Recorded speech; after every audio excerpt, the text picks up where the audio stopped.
Ruth and Joe Lake were part of the younger generation of Mormons, and they were not content with the way their lives were going. Joe was starting to have doubts about his faith, while Ruth had found conviction in her beliefs, especially since she had been freed from a life of hopelessness and despair. Williams, an outsider, saw that the old order was changing. The Mormon creed might still stand, but the parts of it that were oppressive to women were on their way out. Williams knew that the younger Mormons had a different kind of religious fervor, one that was more accepting of change. Williams was talking to Ruth, who was excited about her newfound freedom. "You're going to stay free," he said. "I understand how you feel. It must have been terrible to be tied down like that. What did you feel when you heard that man with many wives was dead?" Ruth hesitated. "I don't like to think about it. It's not right. And he was good to me. But let me tell you what happened last night. He came to my window around midnight, and I let him in. He was in a terrible state, like he was crazy. He wouldn't let me light a lamp, but I could see his face in the moonlight. He had gone to Mary's house and found her in her bedroom. She was like a ghost. He accused her of something, but she wouldn't answer him. He was so angry." Williams listened to Ruth's story and realized that change was coming to the Mormon community. The younger generation was not content to live under the old ways, and the oppressive practices of the past would eventually die out. He yelled at her, cursing her with the wrath of God and threatening her with damnation. But she didn't seem to hear any of it. When he tried to touch her, she attacked him like a wild animal. He called her a she-panther, and she threatened to kill him. In the end, she kicked him out of her house. When he came to me, he was weak, unstrung, and scared. She must have been a fury. Those quiet, gentle women can be ferocious when they're roused. I stayed up with him for hours until he finally calmed down. He stopped praying and started pacing the room. It was just before daybreak when he said that the wrath of God had come for him. I tried to stop him from going back to Mary, but he went anyway. An hour later, the women ran to tell me that he had been found dead at Mary's door. "Ruth, she was driven mad. She didn't know what she was doing," said Williams brokenly. "She was always a strange girl, more like an Indian than anyone I ever knew. We called her the sago lily because she was so sweet, lovely, white and gold like those flowers. And now it's horrible for her. You have to save her. If you can get her away, the Mormons will keep it quiet." "Ruth, time is running out," said Williams urgently. "I have to go back to Joe. Be ready for us when we come. Wear something loose and easy to take off, and don't forget the long hood." "I'll be ready and waiting," she said. "The sooner the better." Williams left and returned to camp the same way he came. The Indian and his Mustang were gone, which only added to the urgency of the situation. But one look at Joe's face was enough to make Williams's heart sink. "What's going on?" asked Williams. "Look over there," exclaimed the Mormon. Williams quickly spotted horses and men down in the valley. He saw several Indians and 3 or 4 white men setting up camp. "Who are they?" demanded Williams. "Shad and some of his gang. I think that Paiute told them the news." "By tomorrow the valley will be as crowded as a horse wrangler's corral," replied the Mormon. "Lucky Nas Tabega got away before they arrived. Now things won't look as strange as they could have. The Indian took a pack of food, 6 Mustangs, and my guns, plus your rifle from your saddle sheath. So you'll be well armed in case you come across them. I think you can expect a running fight. Once they discover your escape, Shad will be on your trail. He's in cahoots with the Mormons, and he's someone you'll have to deal with. But the advantage will be yours. You can ambush them on the trail." "We're in for it, and the quicker we leave the better," replied Williams grimly. "I agree. Let's go," said the Mormon as he strode off. Williams caught up with him, and they headed toward the Pinyon Grove, passing the cabin where the tragedy had taken place. A tarpaulin was stretched across the front porch, and none of the women or Fairchild were in sight. "I forgot," said Williams suddenly. "Where am I supposed to meet the Indian?" "Climb the west wall behind the camp," replied the Mormon. "Nas Tabega took the Wyatt trail, but he'll leave that, climb the rocks, hide the gear, and come back to watch for you. I think he'll see you when you reach the top of the wall." They continued into the heart of the village. Joe lingered at the cabin window, exchanging a few words with a woman before asking about Mother Smith's whereabouts. As they left, the Mormon nudged Williams before they parted ways. Joe headed towards the schoolhouse while Williams made his way to Ruth's home. Before he could even knock, Ruth opened the door and welcomed him with a determined smile. "Ready?" she asked. "Yes, are you?" Williams replied in a hushed tone. "I just need to put on my hood. I think luck is on our side.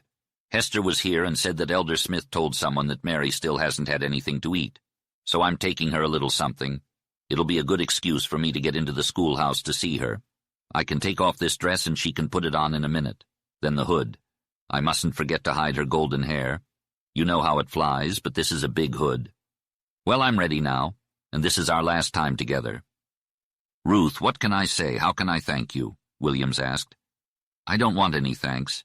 It'll be something to think about always to make me happy. Only I'd like to feel like you cared a little," Ruth responded with a wistful smile, a tremble on her lips, and a shadow of soul hunger in her eyes.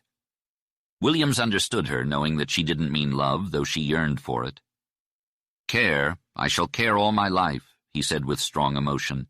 "I shall never forget you." "It's not likely I'll forget you." "Goodbye, Marcus," Ruth said. Williams pulled her into his arms and held her tight. "Ruth, goodbye," he said, his voice husky. He let go, and she adjusted her hood, picked up the tray of food covered with a napkin, and headed towards the door. Williams opened it, and they left together. They walked in silence, not exchanging a single word. The distance between Ruth's home and the schoolhouse was short, but for Williams it seemed never-ending. The sacrifice that Ruth and Joe had made for him and Tina Dibble was not only noble but also tremendous in its significance, especially considering that they were Mormons. Ruth had been a sealed wife, and Joe had grown up under the strange, secret, and binding creed of the religion. Williams believed that if Ruth and Joe could rise to this height, then perhaps other young Mormons could do the same. It only needed the right situation and climax to focus their long-insulated, slow-developing, and inquiring minds on the truth that one wife, one mother of children, for one man at one time, was a law of nature, love, and righteousness. Williams felt as though he was marching with the entire younger generation of Mormons, a humble instrument in the working out of their destiny. He believed that this awakening would eliminate the only thing that kept their religion from being as good for man as any other religion. Suddenly they turned the corner of the schoolhouse to find Joe talking to the Mormon Henninger. Elder Smith was not there. "Hey, Ruth," greeted Joe. "You've brought Mary some dinner. That's really kind of you." "Can I come in?" asked Ruth. "Sure thing," replied Henninger, scratching his head.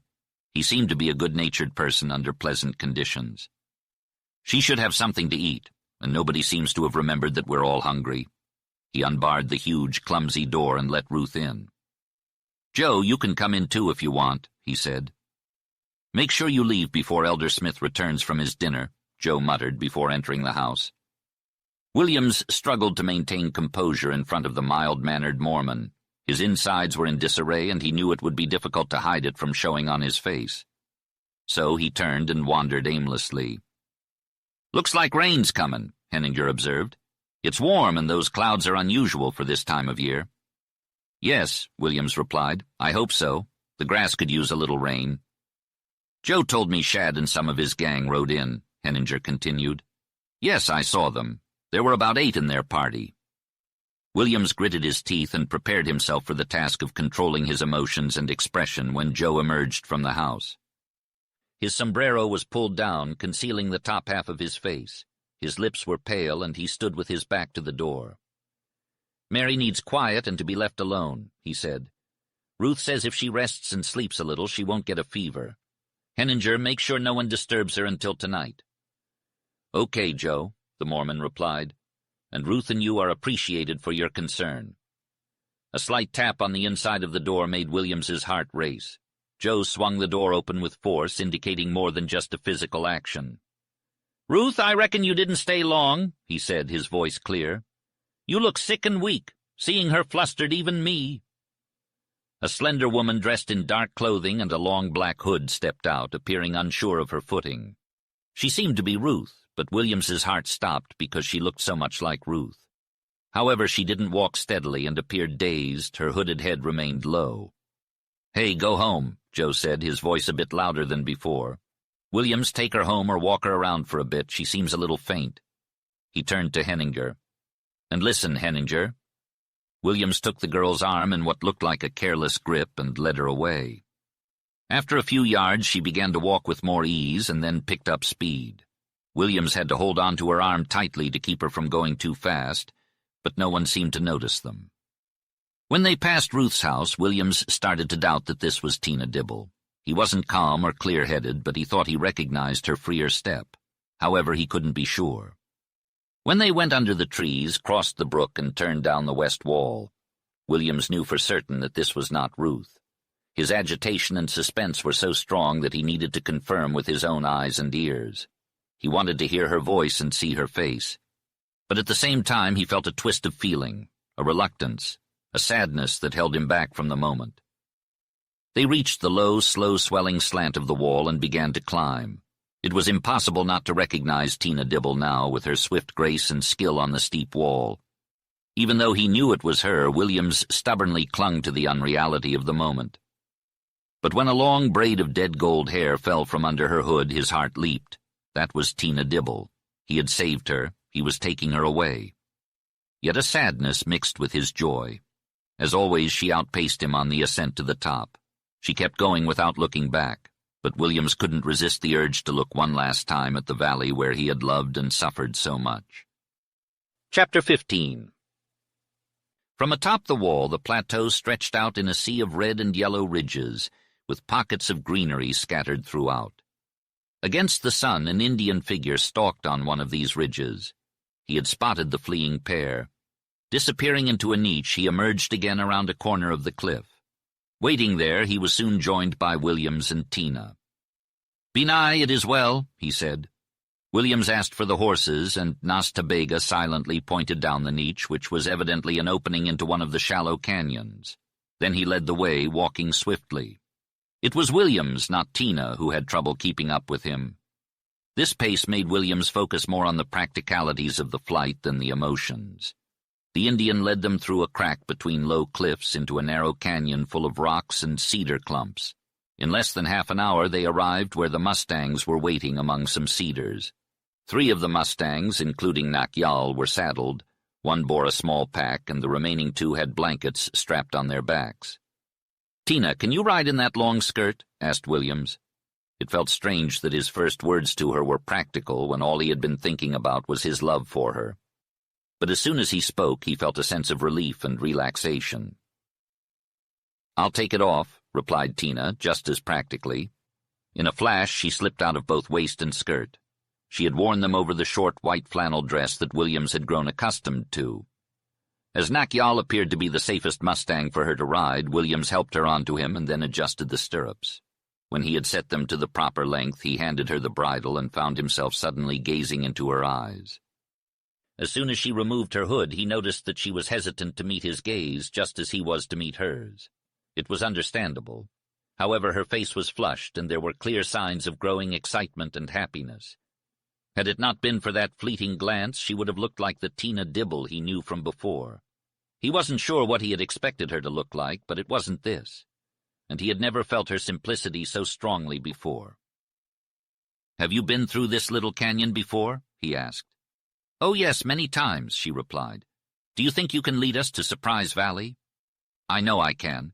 I'll see Uncle Jim and Mother Jane before sunset." "I hope you do," he said a little unsteadily. "Maybe we shouldn't tell them about what happened last night." Her beautiful, serious, and troubled gaze returned to meet his, and he was shocked.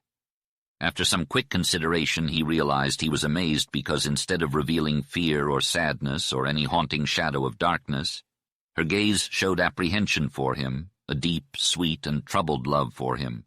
She wasn't thinking about herself at all, but rather what he might think of her, of a possible gulf between them, or of a vast and terrible change in their soul-to-soul relationship. He felt an overwhelming sense of happiness. Although he couldn't understand her, he was happy that she had not been affected by the horror of Waggoner's death. He loved her, he intended to give his life to her, and right then and there he accepted the burden of her deed and was determined to bear it without ever letting her know of the shadow between them. "Tina, let's forget about what happened in the past," he said. "Now let's find Surprise Valley. Lead the way. Nakyal is gentle. You can pull him in the direction you want to go." "We'll follow," said Williams as he mounted the other saddled mustang. They set off with Tina leading the way. As they rode out of the canyon, they came upon a level, cedar-patched, solid rock terrain. Tina turned straight west, clearly having been over the ground before. The heights to which Williams had climbed with her were up to the left, great slopes and looming promontories. The course that Tina chose was as level and easy as any Williams could have picked out in that direction. After traversing a mile or more of up-and-down travel, Tina halted and appeared to be at fault. The plateau was losing its rounded, smooth, wavy characteristics and becoming more rugged and cut up into low crags and buttes towards the west. From time to time, Tina headed straight for this rougher country. "Tina, how do you know you're going in the right direction?" asked Williams anxiously. "I never forget any ground I've been over. I keep my eyes close ahead. All that seems strange to me is the wrong way. What I've seen before must be the right way because I saw it when they brought me from Surprise Valley," Tina replied. Williams had to acknowledge that she was following an Indian's instinct for ground he had once covered. Still, he began to worry and finally dropped back to question Nas Tabega. "Benai, she has the eye of a Navajo," replied the Indian. "Look, iron-shod horses have passed here. See the marks in the stone?" Williams indeed made out faint-cut tracks that would have escaped his own sight. They had been made long ago, but they were unmistakable. "She's following the trail by memory. She must remember the stones, trees, sage, cactus," said Williams in surprise. "Pictures in her mind," replied the Indian.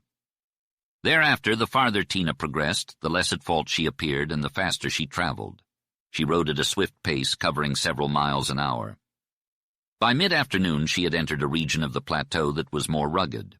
The view became limited, with low walls and cliffs of red rock that were in ruins, cedars at their base, and gullies growing into canyons. The journey grew more difficult as she passed and crossed and climbed and rimmed these obstacles. The going became even wilder as she made a steady ascent, up and up all the time, though not steep, until she reached another level that was green with cedar and pinyon. It reminded Williams of the forest near the mouth of the Sagi. The forest was so dense that he could not see far ahead of Tina, and often he lost sight of her entirely. He rode out of the forest into a strip of purple sage, which ended abruptly. Above that abrupt line, seemingly far away, rose a long red wall. Instantly he recognized that to be the opposite wall of a canyon which he could not yet see. Tina was acting strangely, and he hurried forward.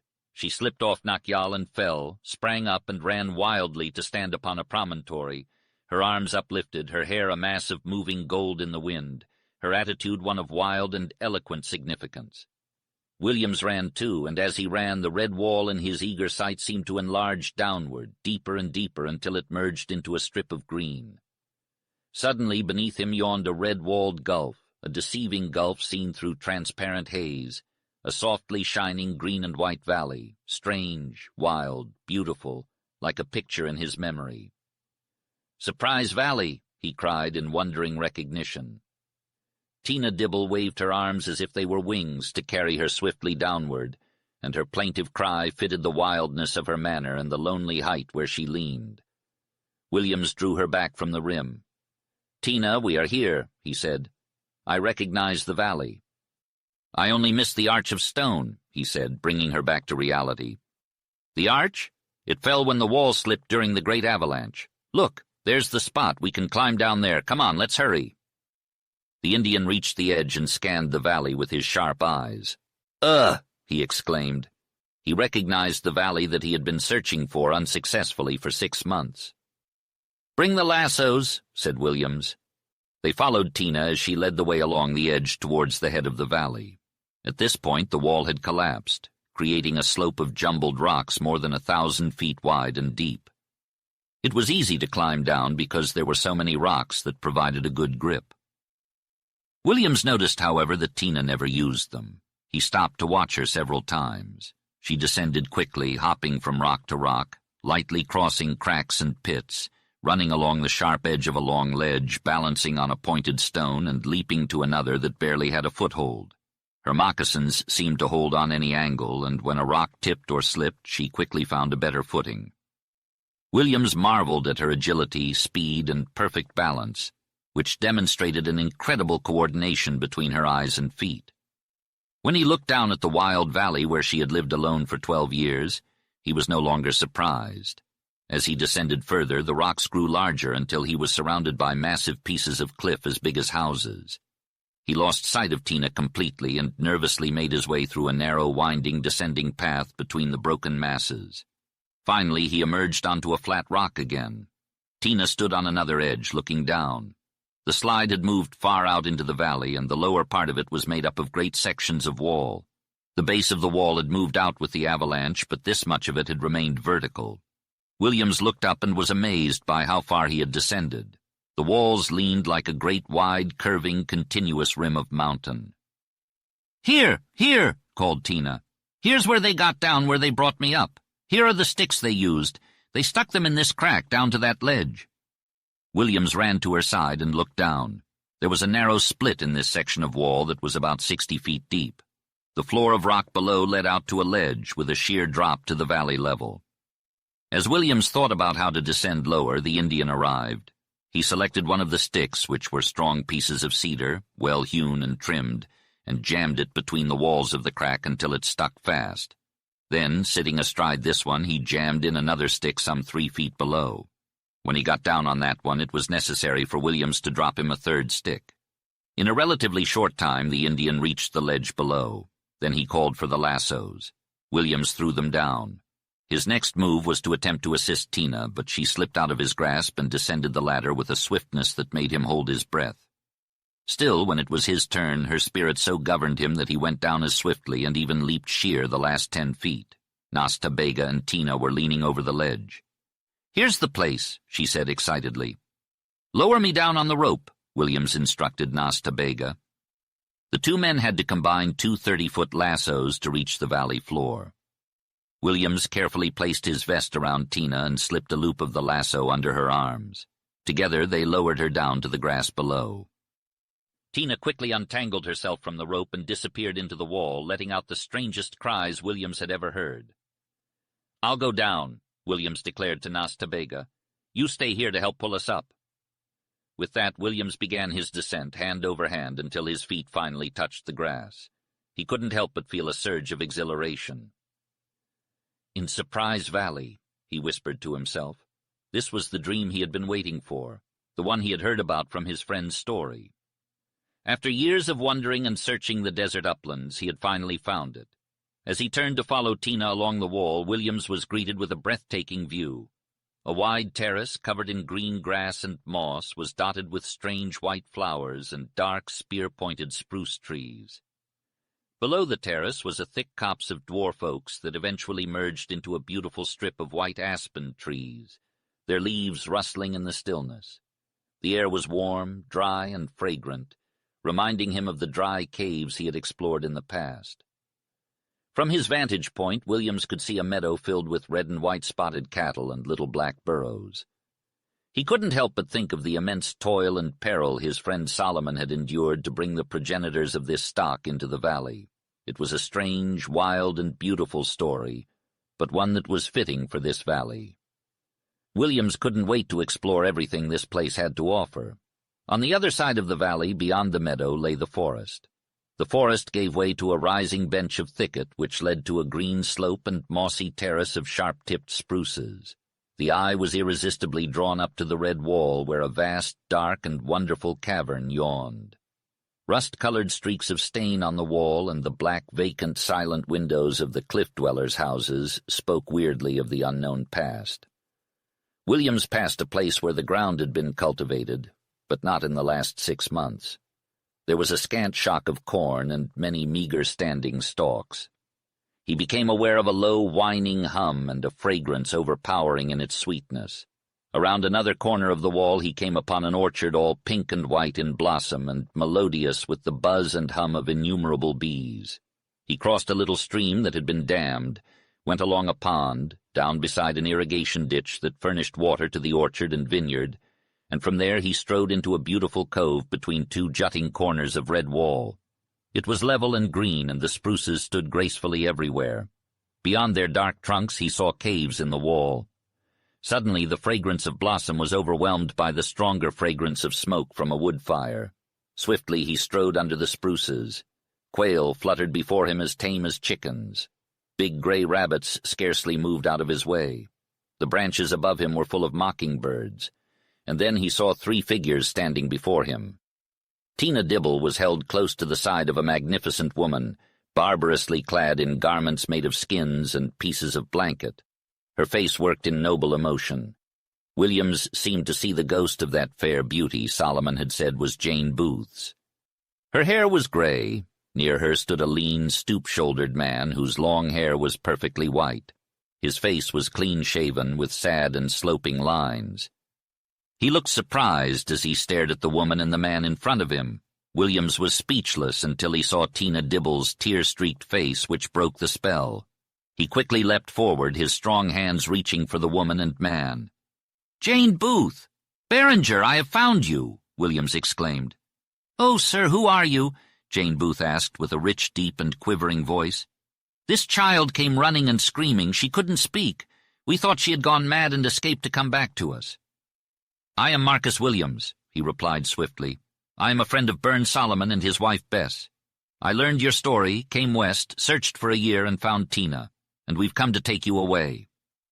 "You found Tina? But what about that masked Mormon who forced her to sacrifice herself to save us?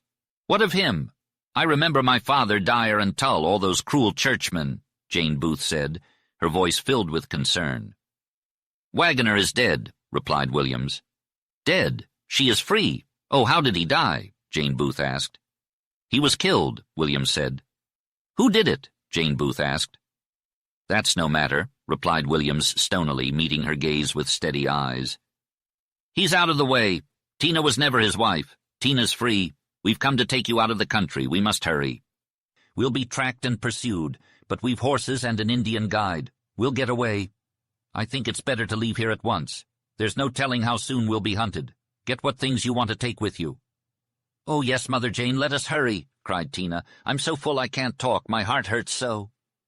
Jane Booth's face shone with an exceedingly radiant light, and a glory blended with a terrible fear in her eyes. "Tina, my little Tina!" she exclaimed. Beringer had stood there, his mild, clear blue eyes fixed on Williams. "Great to see y'all," drawled the man, extending his hand as if it were a casual meeting. "What's your name again?" Williams repeated it as he shook the man's hand. "How's Bern and Bess doing?" Beringer asked.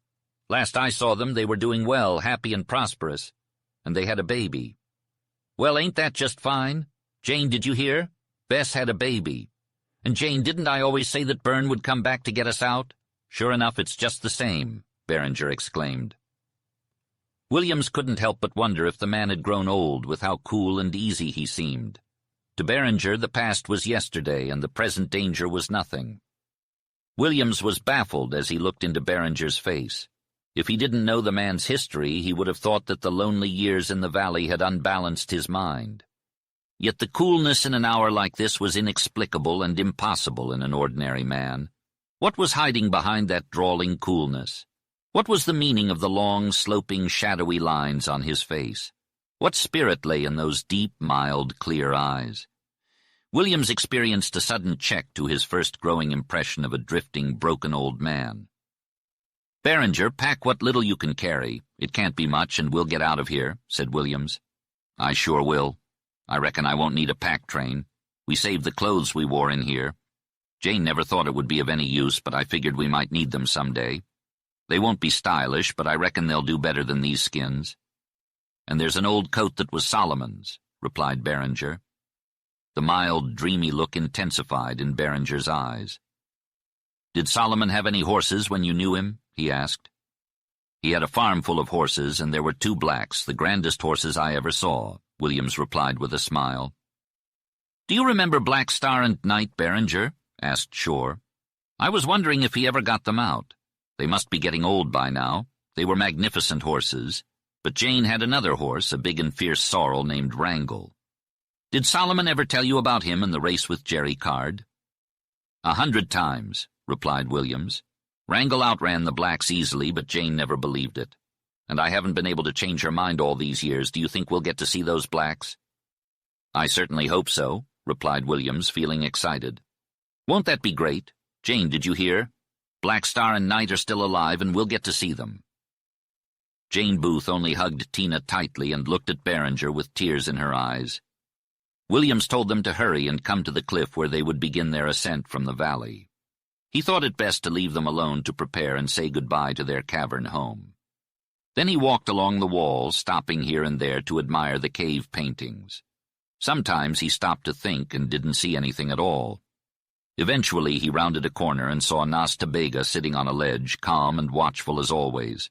Williams told him they would be climbing out soon, and then he sat down to wait and gaze at the valley. He might have sat there for a long time, lost in thought, but it seemed like only a short while until he saw Tina approaching with her graceful stride, followed by Berenger and Jane.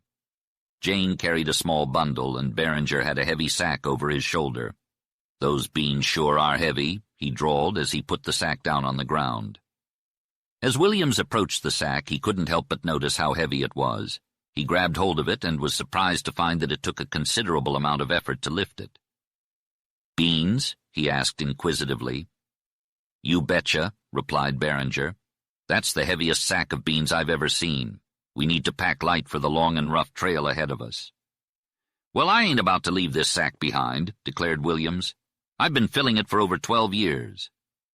Williams stared at Berenger in disbelief. "Why would Tina need all these beans?" he asked. "Because they're gold," replied Berenger matter-of-factly. "Gold?" exclaimed Williams. "Well, that changes everything. We can't leave a sack of gold behind." Williams called up to the Indian, Nas Tabega, and began to climb up the first slant using the rope. With the help of Nas Tabega, he managed to make it up to the ledge. He then let down the rope to haul up the sack and bundle. After securing the noose around her, Williams instructed Tina to hold herself out from the wall while he and Nas Tabega hauled her up. "Hold the rope tight," replied Tina. "I'll walk up." To Williams's amazement, Tina virtually walked up the almost perpendicular wall by slipping her hands along the rope and stepping as she pulled herself up. It was clear that her years of experience on steep slopes had paid off. However, Jane had to be hauled up, which proved to be a painful task for her. Williams had underestimated Berenger's strength and agility as they made their way up the ledge. They now turned their attention to a narrow crack with a ladder made of sticks. Tina had already climbed up and hung over the rim, her white face and golden hair standing out in the narrow stream of blue sky above. "Mother Jane! Uncle Jim, you are so slow!" Tina called out. "Well, Tina, we haven't been second cousins to a canyon squirrel all these years," replied Berenger.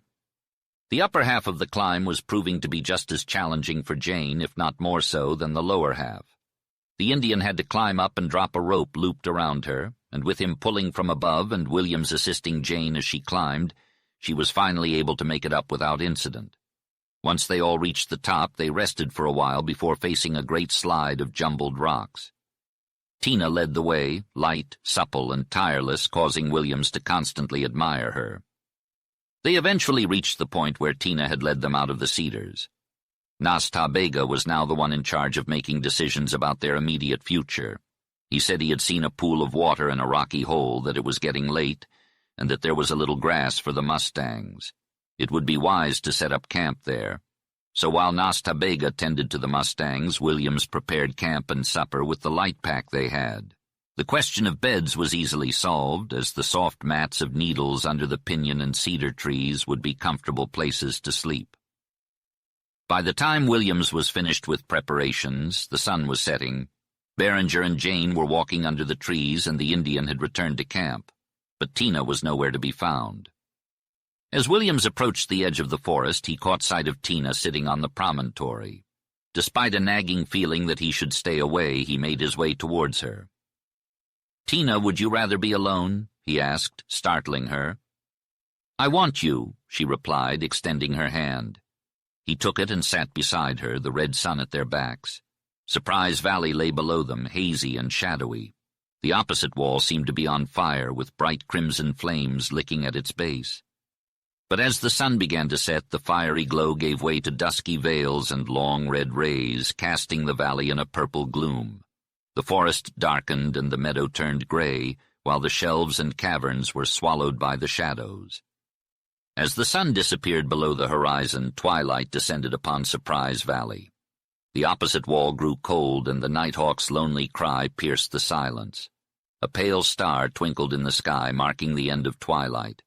The purple shadows danced and changed until they were swallowed up by the blackness of night. Williams gazed upon the valley, a beautiful, wild, and silent place, but now it seemed like an abyss of loneliness. He wondered what was in Tina's heart as she watched the sun set for the last time. The man who had fantasized, yearned, and scoured for his heart's desire realized that the moment had been immeasurable in its significance for him. Chapter 16. As Williams opened his eyes the next morning, he was greeted by the cold dawn breaking through the trees with a ruddy gold brightness. Nas Ta Bega and Beringer were bustling around a campfire while the mustangs were tethered nearby. Jane Booth was untangling her long hair with a crude wooden comb, but Tina Dibble was nowhere to be found. Just as she was missing the previous evening at sunset, she was now absent at sunrise. Williams stepped outside to take one last look at Surprise Valley. The valley was a place of dusky red veils and purple shadows the evening before, but now it was pink-walled, clear and rosy with green and white, and there were magnificent shafts of gold slanting down from the notched eastern rim. Tina was standing on the promontory, and Williams didn't want to interrupt her silent farewell to her wild home. A strange emotion overcame him, and he knew he would regret leaving Surprise Valley for the rest of his life. Then the Indian called out, "Come, Tina," and Williams gently urged her to follow. She turned away with dark, haunted eyes and a white, still face. The somber Indian gave a silent gesture for Williams to hurry up. While they had breakfast, the mustangs were saddled and packed. Soon everything was ready for their departure. Tina was given Nakyal, Jane was given the horse Williams had ridden, and Beringer rode the Indian's roan. Williams and Nas Ta Bega were to ride the blanketed mustangs, and the sixth and last one carried the pack. Nas Ta Bega led the way with the extra horse, and the rest of the party followed behind, with Williams bringing up the rear. Nas Ta Bega led the way, trotting briskly and occasionally cantering on level ground. Williams realized that this was going to be a challenging ride for the three fugitives who were not used to riding. Jane and Beringer, on the other hand, were skilled riders and needed no supervision. The Indian led them back on the path they had taken the day before, but then turned to the left and entered a low passageway. The plateau terrain looked the same everywhere, and Williams struggled to differentiate this area from the ones he had seen before. After an hour, they left the rocky terrain behind and entered a smooth, shallow canyon. Williams guessed they were nearing the end of the plateau. The canyon walls grew shorter, and when they turned a corner, Nas Ta Bega and the others were out of sight. Williams followed them and found them gathered on a short rocky strip of land with nothing but the sky beyond. He realized the significance of their silent stares, but Nas Ta Bega began to descend, and the mustangs followed without any command. Williams stayed behind on the promontory, gazing out at the vast, wild, and beautiful landscape. He was struck by the realization that he had ventured into this upflung fastness, and he couldn't help but be captivated by the grandeur of the scene. He looked out at the horizon, trying to judge the distance, but his sense of proportion was constantly shifting, making him feel small one moment and large the next. With a fascinated gaze, he took a page out of the Indian's book and studied the vast desert landscape with slow, narrowed eyes. His companions had already begun zigzagging down a long slope, devoid of rocks and with only occasional yellow gravel patches and shrubs of scrub cedar scattered between the scarce strips of green. Half a mile ahead, the slope merged into a green level that appeared to be a rolling plain, growing darker green with blue lines of ravines and vague spaces that might be a mirage. The plain stretched on for miles, heaving and rolling until it eventually lost its waves in a dark level. A solitary round red rock marked the end of the barren plain, beyond which there were several other round rocks scattered about, each isolated and of a different shape, resembling giant grazing cattle. As he gazed at them, the rocks seemed to magnify and grow into mounds, castles, domes, crags, and great red wind-carved buttes. One by one they drew his gaze to the upflung wall of rock. He saw 1,000 domes of 1,000 colors and shapes, and among them 1,000 blue clefts, each a little mark in his sight, yet he knew each to be a canyon. He gained some idea of what he saw, but beyond the wide area of curved lines rose another wall, dwarfing the lower one and magnificent in frowning boldness, with limitless deceiving surfaces, breaks, and lines incomprehensible to the sight of man. Away to the east, a winding, ragged blue line began, looping back upon itself and then winding away again, growing wider and bluer. That line marked the San Juan Canyon. He wondered where Joe Lake was at that moment. Had he already embarked on the river? Was he in that faint, deceiving blue line, holding on to the boat? It was almost impossible to believe. Following the blue line for what he guessed to be 100 miles, Williams made his way towards the west, where it eventually merged with a dark, shadowy cleft of purple. This was none other than the Grand Canyon of the Colorado. Williams's eyes followed the winding mark, leading him further and further to the left until the cleft, which appeared to be a wild and winding canyon, grew larger and approached closer, revealing a vast plateau with great red peaks and yellow mesas. The canyon was filled with purple smoke and seemed to turn, gape, and lose itself in the chaos of a million cliffs. Farther on it became a cleft once more, a purple line that eventually failed in deceiving distance. Williams imagined that there was no other scene in the world that could equal this one. The tranquility of lesser spaces was not present here. Sound, movement, and life seemed to have no place in this place of ruin, desolation, and decay. The meaning of the ages was thrown at him, and a man became nothing. When he had previously gazed at the San Juan Canyon, he had been appalled by the nature of Joe Lake's Herculean task. He had lost hope and faith. The thing was not possible. But when Williams gazed at the sublime and majestic wilderness, where the Grand Canyon was only a dim line, he strangely lost his terror, and something else came to him from across the shining spaces. If Nas Ta Bega led them safely down to the river, if Joe Lake met them at the mouth of Nonezoshaboko, if they survived the rapids of that terrible gorge, then Williams would have to face his soul and the meaning of this spirit that breathed on the wind. He urged his Mustang down the slope, drawing closer to the other fugitives. His mind was torn between a strange sense of faith and the growing shadow of his love for Tina Dibble. He didn't love her any less, but the possibility of a god hovering near him made her crime seem even darker. The Indian turned to look up the slope several times, and Williams realized that he too was feeling a sense of impending pursuit. As they descended, Williams became increasingly anxious. There was no trail to follow, just gravelly earth with patches of heavy silt and black rocks that cracked under the horses' hooves. The landscape was barren, with only a few soapweed and cactus plants scattered here and there. The sun climbed higher in the sky, and the wind picked up, whipping dust into their faces. Williams kept looking back, the plateau they had descended looming higher as he rode farther out into the plain. As he faced forward again, the red-domed and castled horizon sank lower and lower. The ravines grew deeper, with dry rock bottoms, and the ridge-tops sharper, with outcroppings of yellow crumbling ledges. Once they crossed the central depression of the plain, a gradual ascent became apparent, and the round rocks began to shine and grow, every slope bringing them closer. The sun was directly overhead and scorching when Nas Ta Bega halted the group under the first lonely scrub cedar. They all dismounted to stretch their limbs and rest their horses.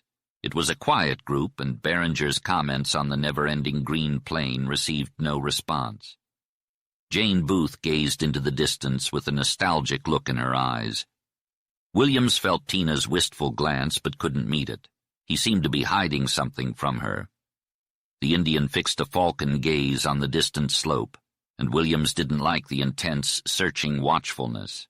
Suddenly Nas Ta Bega stiffened and whipped the halter he held.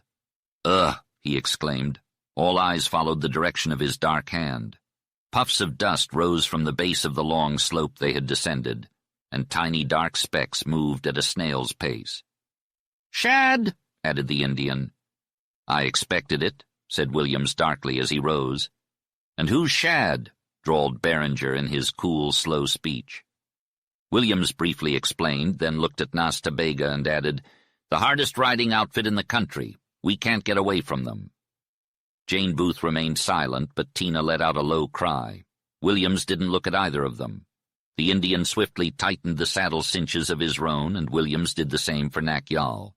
Then Williams drew his rifle out of the saddle sheath and Joe Lake's big guns from the saddlebag.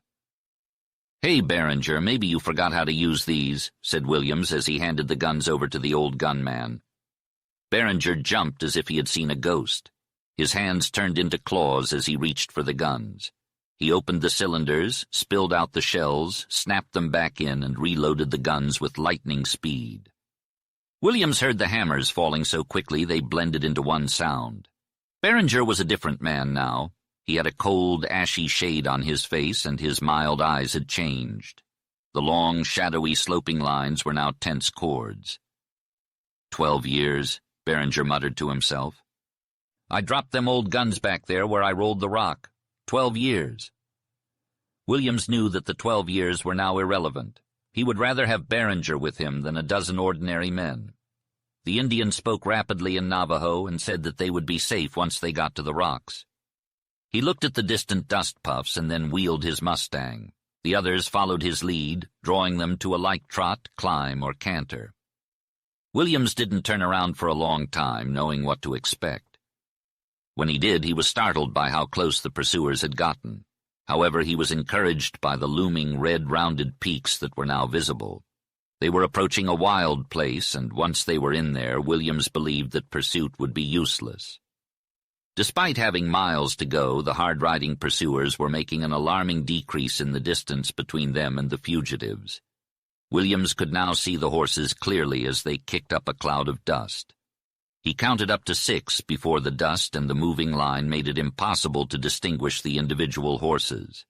The fugitives were separated from the labyrinthine network of wildly carved rocks by a long, gently rising slope.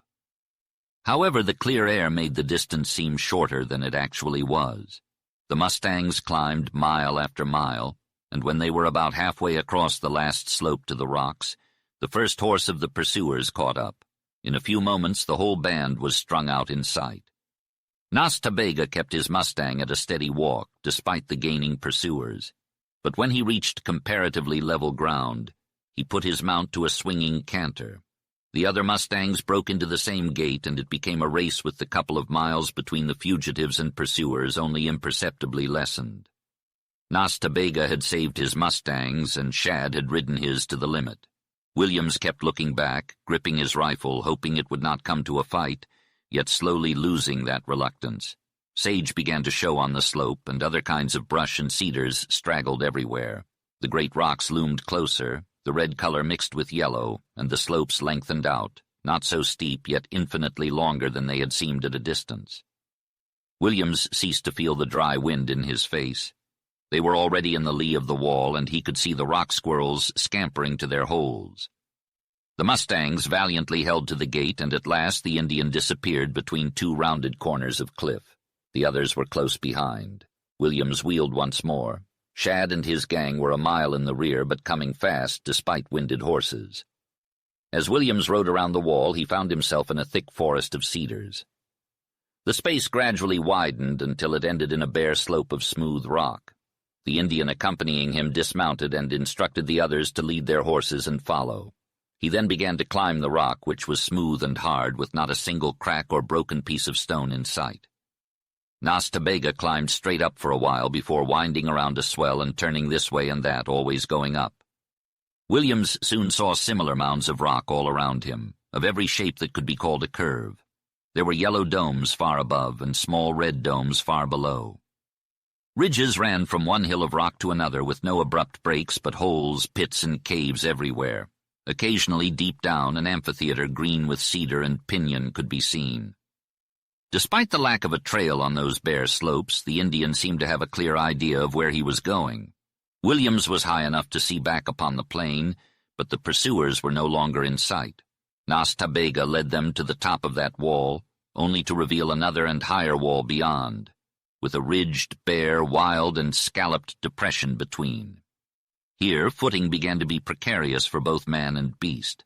When they began the ascent of the second wall, they had to zigzag up slowly and carefully, taking advantage of every level bulge or depression. It took them half an hour to mount this slope to the summit. Once there, Williams drew a sharp breath with both backward and forward glances. Shad and his gang, in single file, showed dark upon the bare stone ridge behind, and to the fore there twisted and dropped and curved the most dangerous slopes Williams had ever seen. The fugitives had made it to the top of a rocky divide where the drops on the other side were so steep that it was impossible to see the bottom. Nas Ta Bega took the lead, following the ridge top before starting down the rocky waves. They arrived at a round promontory which looked impossible for a horse to turn on. However, the Indian began to go down the long slant, even though Williams thought it was too steep for the animals. The Mustang needed encouragement, but eventually made it down, sliding its forehooves a few inches at a time, staying behind the Indian. Williams was certain that the Mustang knew that if it fell, both the horse and the Indian would roll down together. They made it to a swelling bulge where Nas Ta Bega left his Mustang and went back for the pack horse, which was even more difficult to bring down. Nas Ta Bega called for Berenger, Jane, and Tina to come down, and Williams kept a sharp lookout behind and above. Although he couldn't see how the three were faring on the slope, there were no mishaps. Nas Ta Bega went back up the slope, and Williams noticed Shad's dark bays silhouetted against the sky. He called out to the others, "We've got to hurry." The Indian led the way, and they went down in single file, inch by inch, foot by foot, finally reaching the safer level ground. Williams was amazed and exclaimed, "Shad's gang are riding their horses up and down these walls." Berenger replied, "Sure." The two women remained silent as Nas Ta Bega led the way swiftly to the right. He navigated through a massive dome, scaling a low rolling ridge, descending and then ascending once again until he finally arrived at the edge of a steep-walled amphitheater. Along the rim there was a narrow, level pathway that ran parallel to a deep chasm on the left and a steep slope on the right. Despite the perilous circumstances, there was no time to hesitate, as an even greater danger lurked behind them. Nas Ta Bega led the way with his Mustang hot on his heels. One wrong step could have sent the animal plunging to its death, but with his confidence and sure-footedness he instilled a sense of calm in the others. At the top of the curve, the only way forward led away from the rim, and there was no level ground. 4 of the Mustangs slipped and slid down the smooth rocks until they came to rest in a shallow depression. It took time to retrieve them, straighten out the packs and saddles. Williams thought he heard a yell from behind, but he couldn't spot the gang. They had just overcome this obstacle when they were confronted with an even more treacherous one. Williams's nerves were put to the test as he surveyed the steep slants that seemed to lead down into chasms with no safe place for a man or horse to set foot. But the unflappable Indian continued to lead the way, always finding a path and never turning back. However, their winding course was not a straight line, and this posed the greatest danger. At any moment, Shad and his men could catch up with them. On a particularly hazardous stretch of rocky hill, the fugitives lost a significant amount of time, and Williams grew increasingly anxious. But they managed to navigate it without incident, and their pursuers were nowhere in sight. Perhaps they were struggling in a difficult spot. The afternoon was fading, and the red sun hung low in the sky above the yellow mesa to the left, casting a dim light. Finally, Nas Ta Bega came to a spot that brought him to a halt. The terrain they were currently traversing didn't appear as treacherous as some of the other places they had already successfully passed. However, upon closer examination, Williams couldn't figure out how they were going to get around the neck of the gully right in front of them. The Indian leading the group then put the bridle over the head of his Mustang and set him free. He did the same for 2 more Mustangs, while Berenger and Williams did the same for their own horses. The Indian started down the gully, followed by his Mustang. The pack animal came next, then Tina and Nakyal, then Berenger and his mount, with Jane and her horse next, and Williams bringing up the rear. They followed the Indian, quickly picking their steps, only looking down at the ground beneath their feet. The right side of the chasm was rimmed, the curve at the head crossed, and then the real danger of this trap had to be faced. It was a narrow slant of ledge, doubling back parallel with the course they had already traversed. Suddenly, Nas Ta Bega let out a sharp warning cry that barely prepared Williams for the hoarse yells and rattling rifle volley from the top of the slope opposite. Bullets pounded against the cliff, kicking up red dust, and ricocheted off into the distance. Tina Dibble screamed and staggered back against the wall. Nakyal was hit by one of the bullets, causing him to rear and then come crashing down on the rocky ground.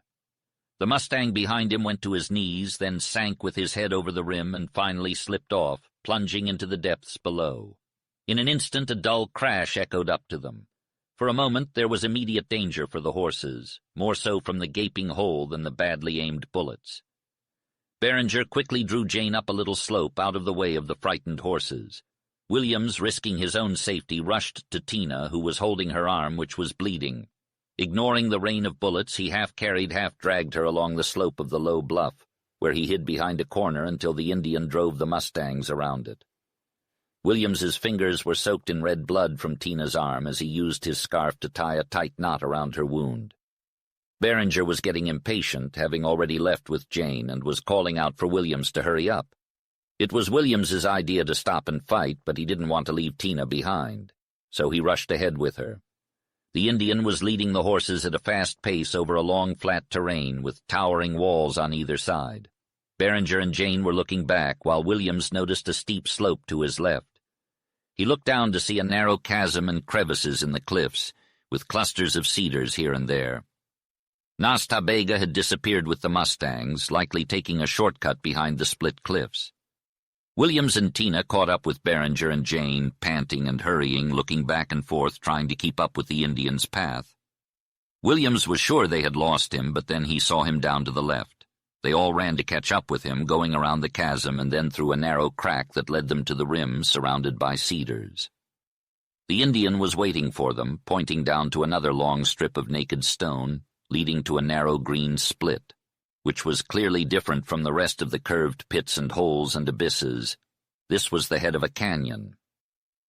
"Nanazoshiboko," said the Indian. "Nas Ta Bega, go on," replied Williams. "When Shad comes out on that slope above, he won't be able to see you where you go down. Hurry on with the horses and women. Beringer, go with them. And if Shad passes me and comes up with you, do your best. I'm going to ambush that Paiute and his gang." "Sure, you've picked out a good place," replied Beringer. In another moment, Williams was alone. The soft sound of the mustang's hooves faded away as they moved further down.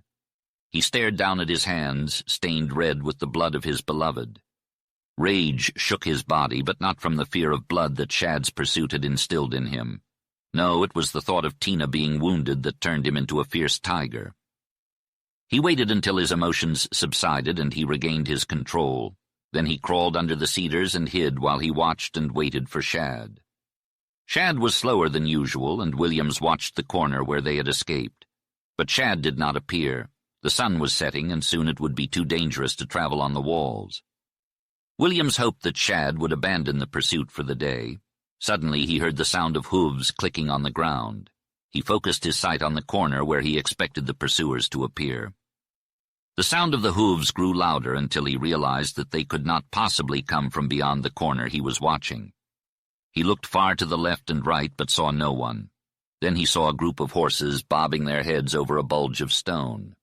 He was astounded. Shad had gone below the place where they had been attacked and come up the steep slope.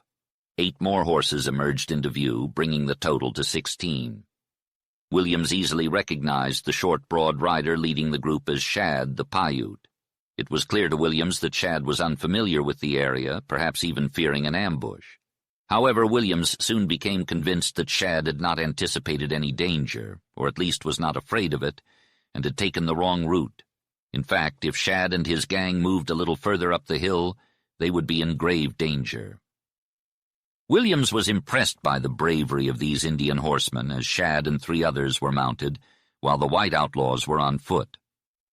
Williams was filled with excitement and anticipation as he watched the pursuers pass the danger point, completely unaware of the peril they were in. Although they were aware of the chasm, the path they were on gradually narrowed and they were soon unable to continue any further. The only option was to climb the slope, which was a risky move. As they approached, now about 300 yards away, Williams held his rifle with a deadly grip, confident that he could take out one of the men. However, he waited, consumed by curiosity as every step they took increased their danger. Williams wondered if Shad would have chosen this path if he hadn't thought the Navajo had chosen it first. One of the Paiutes on foot stopped occasionally to examine the rocks, searching for any sign of a horse track. Shad halted about 200 yards from where Williams was hidden, having realized the danger before reaching the end. He pointed and spoke, and Williams could hear his voice clearly. The others replied, and the tension continued to mount. As they looked up at the steep slope, down into the chasm right below them and across into the thick cedars, the Paiute in the back managed to turn his horse and circle up the slope. The others began to argue and huddle closely together on the narrow bench. Their mustangs were thin, agile, wild, vicious, and Williams knew all too well what a stampede could mean in that position. Suddenly, Shad turned his mustang up the slope and climbed like a goat. Another Indian in the back pivoted his horse and started back, apparently to circle around and up. The rest of the gang appeared unsure of what to do. They yelled hoarsely at Shad, who had halted on the steep slant some 20 paces above them. He spoke and made gestures that clearly indicated the climb was easy enough. It looked easy for him. His dark face glowed red in the sun's rays. At that critical moment, Williams decided to fire. He intended to kill Shad, hoping that if the leader was gone, the others would abandon the pursuit. The rifle wavered a little as he aimed, then grew still. He fired. Shad didn't flinch, but the fiery mustang, perhaps wounded, certainly terrified, plunged down with a piercing, horrid scream. Shad fell under him. Shrill yells filled the air. Like a thunderbolt, the sliding horse was upon the men and animals below. There was a heavy shock, wild snorts, upflinging heads and hooves, a terrible tramping, thudding, shrieking melee, then a brown, twisting, tangled mass shot down the slant over the rim. Williams was dazed and thought he saw men running. He did see plunging horses. One slipped, fell, rolled, and went into the chasm. Then up from the depths came a crash, a long, slipping roar. In another instant there was a lighter crash and a lighter sliding roar. Two horses, shaking and paralyzed with fear, were left upon the narrow level.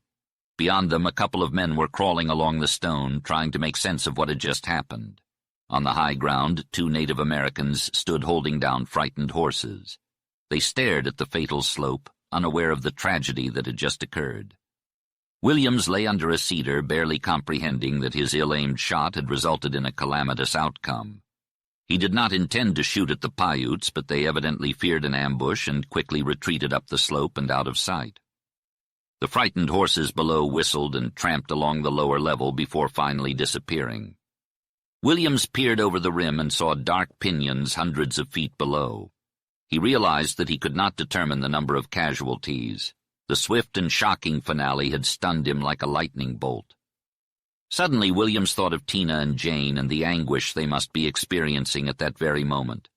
He leaped up and ran out of the cedars to the slope behind and hurried down, risking injury. The sun had set, and he hoped to catch up with the party before dark. He descended straight down, and the end of the slope was a smooth, low wall. The Indians must have descended with the horses at another point. The canyon was approximately 50 yards wide and headed under the great slope of Navajo Mountain. Williams slid down a grassy bank and found the tracks of the horses. They led along the wall, and as soon as he ascertained that Nas Ta Bega had gone down the canyon, he abandoned the tracks and pushed ahead swiftly. He heard the soft rush of running water. The canyon was lined with thick green foliage that hugged a rocky stream. The air was warm and filled with the sweet scent of flowers. The slopes above lost their rounded appearance and gave way to low, shelving walls. Williams stumbled upon the spot where the horses had trampled down a gravelly bank and into the clear, swift water of the brook. The little pools of water were still muddy, but Williams drank anyway, finding the water cold and sweet without the bitter bite of alkali. He crossed the brook and ran on the grassy levels, not paying attention to the flowers that were everywhere. The canyon made many leisurely turns, and its size, if it enlarged at all, was not perceptible to him yet. The rims above him were perhaps 50 feet high. Along the brook, cottonwood trees began to appear, and blossoming buckbrush in the corners of the wall. He had traveled about a mile when Nas Ta Bega, seemingly appearing out of nowhere, stood in front of him. "Hello!" called Williams. "Where are Tina and the others?" The Indian gestured that the rest of the party was just beyond. Williams took Nas Ta Bega's arm, and as they walked he told him what had happened back on the slopes. The Indian made a sweeping gesture with his hand and scrutinized Williams's face, but he received the news in silence. They turned a corner of the wall, crossed a wide, shallow, boulder-strewn place in the brook, and mounted the bank to a thicket. Beyond this, from a clump of cottonwoods, Behringer strode out with a gun in each hand. He had been hiding. "Sure, I'm glad to see you," he said, and the piercing eyes that fixed on Williams were now as sharp as they had always been. "Gone! Behringer, they're gone!" broke out Williams. "Where are Tina and Jane?" Beringer shouted, and soon the women emerged from the dense brush. Tina sprinted forward with her quick pace, while Jane followed with an anxious expression. They all gathered around Williams. "It was Shad and his gang," Williams gasped. "There were 8 of them, 3 or 4 Paiutes and the rest outlaws. They lost our trail and ended up below where they shot at us. Then they came up a treacherous slope." Williams described the slope, the deep chasm, and how Shad led them up to the point where he realized his mistake. Then the catastrophe occurred. "I shot and missed," Williams repeated, sweat beading on his pale face. "I missed Shad. Maybe I hit his horse. It reared back and fell a terrible fall right onto that group of horses and men below. In a horrible wrestling, screaming tangle, they slid over the rim. I don't know how many. I saw some men running along.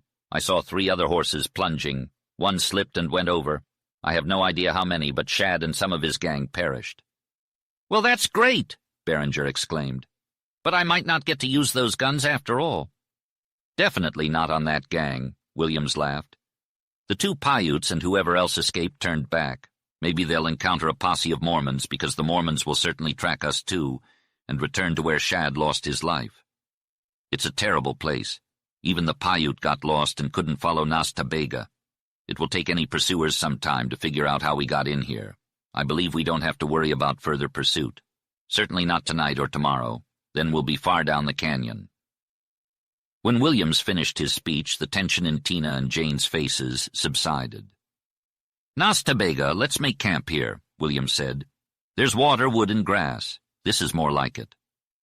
"How's your arm, Tina?" Williams asked. "It hurts," she replied simply. "Come with me down to the brook and let me wash and bind it properly." They made their way to the brook, where Tina sat on a stone while Williams knelt beside her and untied his scarf from her arm. The blood had hardened, so he had to slit her sleeve to the shoulder. Using his scarf, he washed the blood from the wound and found it was just a cut on the surface. "That's nothing," Williams said lightly. "It'll heal in a day, but there'll always be a scar, and when we get back to civilization and you wear a pretty gown without sleeves, people will wonder what made this mark on your beautiful arm." Tina looked at him with wonder in her eyes. "Do women wear gowns without sleeves?" she asked. "They do." "Have I a beautiful arm?" She stretched it out, revealing a white, blue-veined arm with skin as fine as satin and graceful flowing lines. "The most beautiful I ever saw," he replied. However, the pleasure his compliment gave her was not communicated to him. His last impression of that right arm had been its strength, and his mind flashed to a picture that haunted him: Wagoner lying dead on the porch with a powerfully driven knife in his breast. Williams shuddered through all his being. Would this phantom come often to him like that? He hastily bound up Tina's arm with the scarf and did not look at her, aware that she felt a subtle change in him. The short twilight ended with the fugitives comfortable in a camp that for natural features could not have been improved upon. Darkness found Tina and Jane asleep on a soft mossy bed, a blanket tucked around them, and their faces still and beautiful in the flickering campfire light. Beringer did not linger long awake. Nas Tabega, seeing Williams's excessive fatigue, urged him to sleep. Williams hesitated, insisting that he take a turn on the night watch, but Nas Tabega managed to convince him otherwise. Williams closed his eyes, and when he opened them again, the sunrise was upon them. The sky was painted in shades of blue and gold, and the colors of the canyon were brightening in the morning light. Nas Tabega took his time, moving at a comfortable pace, and Williams was grateful for the leisurely journey. When they were ready to set off, Nas Tabega gave Williams his Mustang and led the pack animal himself.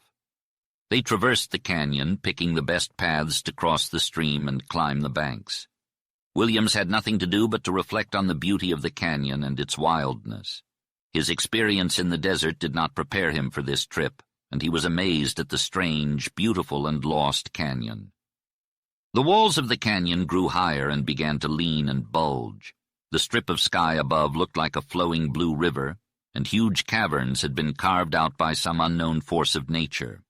The sound of the running water under the overhanging rocks was indescribable, and the croak of a frog was the only sound he could hear. Tina rode alongside him, and he felt a sense of joy every time she spoke or moved closer to him. However, no matter how hard he tried, he couldn't reciprocate her feelings. He struggled to speak to her and felt remorse that he couldn't be himself around her. He hoped that with time he would be able to shake off the feeling. "We're further down than Surprise Valley," Tina said. "How do you know?" he asked. "Look at these pink and yellow sago lilies," she replied. "We've only ever found white ones in Surprise Valley." Williams had seen flowers all along the green banks, but he hadn't noticed the lilies. He got off his horse and gathered a few of them. They were bigger and more beautiful than the white ones they had found at higher altitudes. The pink and yellow hues were so rare and exquisite that he had never seen anything like it before. He gave the flowers to Tina. "They only bloom where it's always summer," she said. The lilies were like orchids of the summer canyon, standing tall and star-like among the greenery. The mustangs trampled them underfoot, but they still bloomed everywhere. As the canyon deepened, the grassy benches became dotted with lilies like a star-spangled sky. The luxuriance of the flora was evident in the banks of purple moss, clumps of lavender daisies, and great clusters of yellow violets. The brook was lined with blossoming buckrush, and the rocky corners were adorned with crimson and magenta cactus. The ledges were green with shining moss that sparkled with little white flowers. The air was buzzing with the hum of bees. As they journeyed through the canyon, the vibrant greenery and soft earth gradually gave way to bare red and white stone steps. The once almost level floor now had steep drops and towering walls that rose higher and higher. The surrounding nature seemed to have a dark and solemn agreement with the canyon's creation. The mustangs began to falter, going lame one by one on the hard rock steps and loose boulders that covered long stretches of the path. Tina was the only one who didn't seem bothered by the terrain, happy to be on foot again. The progress slowed as they toiled through the canyon, leaving one of the mustangs behind. Unshakeable was now a 1,000-foot walled canyon, with yellow slides blocking passage and dark, gloomy caverns scattered throughout. Its unique formations led the mind to imagine any monstrous stone shape left by an avalanche or cataclysm. The stream bed was now bare of boulders and earth, with every loose thing carried away by floods that had rolled through the canyon. The floor was now polished, glistening, and slippery, making it difficult to walk.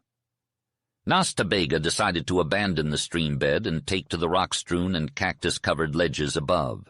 Jane collapsed and had to be helped onto the exhausted mustang, while Tina reluctantly mounted Nakyal once more. Behringer trudged along, and the Indian marched wearily ahead. Williams followed behind, his feet aching and sweat pouring down his face. The canyon ahead widened into a massive, jagged, iron-colored amphitheater, and then seemed to turn abruptly at right angles. The walls were rimmed with the orange glow of sunset. Williams wondered when they would stop to make camp, but he kept moving forward with his eyes fixed on the rough ground. When he finally looked up, he saw Tabega standing on a slope, his arms folded as he gazed down at the canyon's turn. Something in the Indian's posture stirred Williams, and he quickened his pace until he reached Tabega's side. Together they looked out beyond the towering wall that had blocked their view. A mile away, the colors of sunset blazed brightly, and a magnificent stone bridge arched gracefully across the canyon in the shape of a rainbow. "Nonezoshe," exclaimed the Navajo, his voice rolling deep and sonorous.